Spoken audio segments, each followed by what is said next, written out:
Welcome to Unemployed and Afraid, a podcast that explores the glorious mess of building your own business with the people doing it. I'm your host and fellow business builder, Kim Kerton. Thank you for being here. Let's get into some good, honest, small business chat. If you hit play on this podcast, I reckon there's a pretty safe bet that the title grabbed you and you've reinvented yourself once or twice. Well, my friend, if you are a pivoting in public cohort, you are in good company.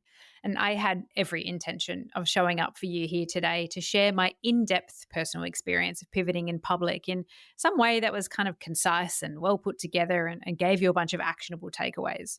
I wrote thousands of words to do just this for you. But at the end of it, I just had to scratch that entire plan because I found myself once again overthinking it all, which is actually the fundamental takeaway from this episode and the experience of pivoting in public, that if you are wanting to pivot to something new, don't overthink it. So here's a bit of my story in plain words without all the detail, who I was and how I presented to the world, the pivots, if you will, in plain words. In 2019, I was a highly experienced commercial radio executive leading a large team in the biggest market in Australia. I worked at an extreme pace constantly, but I absolutely loved it. I thrived off the chaos and I performed unusually well under pressure. I also ate pretty terribly and I partied way too much. I had fried adrenals, but I pushed all that away and tried my best to keep out achieving myself as proof that I was good at what I did. And I presented to my immediate circle and professional world as a radio professional who loved a party. In 2020, I walked away from all that and into life as a yoga teacher and plant-based recipe creator. Not through some life change, epiphany, and well-planned pivot, but because I decided on a bit of a whim that I was ready to quit my job. I needed to quit my job and did so at a terrible time and ended up with no other choice but to use my newly minted yoga teacher certificate to make some cash. And I happened to decide to live a healthier lifestyle at the same time. I guess thank you 2020 for that one. At that time, I presented to my friends and my family as a yoga-loving Zen queen, which at times felt fundamentally inauthentic because of who I was. And essentially, I hid as best as I could from my broader professional network by creating an entirely new identity and social media presence. By 2021, I was a ceramics maker, trying to show up like a ceramics maker would. Confident in my creations despite doubting every single thing that I made. And my yoga and recipe and ceramics all merged into one big identity that I second-guessed constantly and was often influenced by the language of people I admired because I still hadn't yet learned to fully embrace this side of myself before giving into that pressure to promote it publicly in order to create something out of it. That's how we make business these days, right? We promote it publicly. We put ourselves out there. We market. At that time, I presented to the world as an artist of sorts, living some kind of relaxing, creative lifestyle. At the end of 2021, by the way, I laughed at that because if you've ever made ceramics, there's some aspects of it that are relaxing, but also it's quite full on and quite physically intensive. And starting any type of business is also pretty intensive. But how I presented was that relaxed human. At the end of 2021, I was a podcast host. I'd gotten sick of the lack of diversity and authenticity in business story sharing, while also feeling desperately alone in my own experience of trying to build myself and my business. Any type of business. And I presented to the world as a ceramics small business owner at the early stages of their journey, sharing the stories of others, creating a new life for themselves through business too. But by mid-2022, I was a content marketing manager for a tourism business, leading a team again with a ceramics and podcasting side hustle. And I presented to the world then as a professional with a side hustle. I was actually really just trying to make ends meet and continue exploring my own pivot. By 2023 and now today, 2024, I was no longer a ceramics maker. I was a full-time podcast professional. I am a full-time podcast professional with a flourishing small business community and a podcast strategy consulting business for brands and business owners, showing up on social media networks long left dormant like LinkedIn, re-embracing my media self after a long journey through the pivot. every single aspect of that journey and that presentation into public forums, I've struggled with. I've struggled with how to market what I'm doing, how to make it link to what I did before, how to show expertise, how to back myself when my expertise was growing in the case of yoga and ceramics, and even in being the creator of a podcast when I've always been behind the scenes in my media career.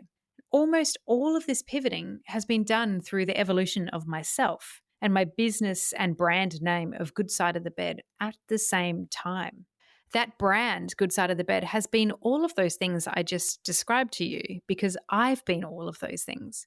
I've spent countless weeks, like maybe even total months, trying to figure out how to make sense of what I do to the world. When you pivot, these are the things that are likely to happen. It gets really hard to connect with the people you usually easily connect with. You're relearning who you are, and so explaining it to someone else feels weird and awkward. It's incredibly lonely. And you're likely to go all in on the pivot, all in on the new personality in a desperate attempt to show yourself you mean what you're doing. And it can likely feel a little overwhelming to yourself and sometimes to others. Oh well, we do it anyway. You will probably look for inspiration everywhere else outside of you and your voice because you're uncomfortable. You will doubt your own voice for as long as it takes to find it again. You will feel wary to present as an expert in anything for the first time when you do it publicly, no matter how long you've spent studying the craft. It feels weird. Pivoting feels massive to you. But it's often just an adjustment of course if we pull back a little bit and look at it more holistically. And it is so likely that you're going to pivot and pivot again a number of times. If sharing this shows you anything, you will over intellectualize constantly. You will wonder how people perceive you. I know I felt the eyes of my friends and family on me, wondered what my professional network thinks of me, cringed over things that I said in podcasts or articles over the years that didn't accurately reflect what I was trying to say or where I was because I simply hadn't allowed enough time yet to fully understand it. And it's all a part of it. It can't hold you back. I've done all of this overthinking. And the other day, someone whose professional opinion I hugely value said something along the lines of, everything you're doing is so well packaged and presented, and it's really clear and it's offering and why, how your journey has evolved, your credentials.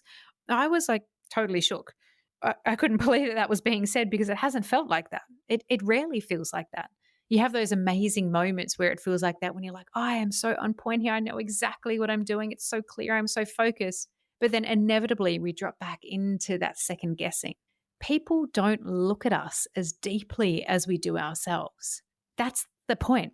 No one of all of this, no one cares about what you're doing as much as you do. Your baseline vision will often stay the same through these changes, even when you don't realize it.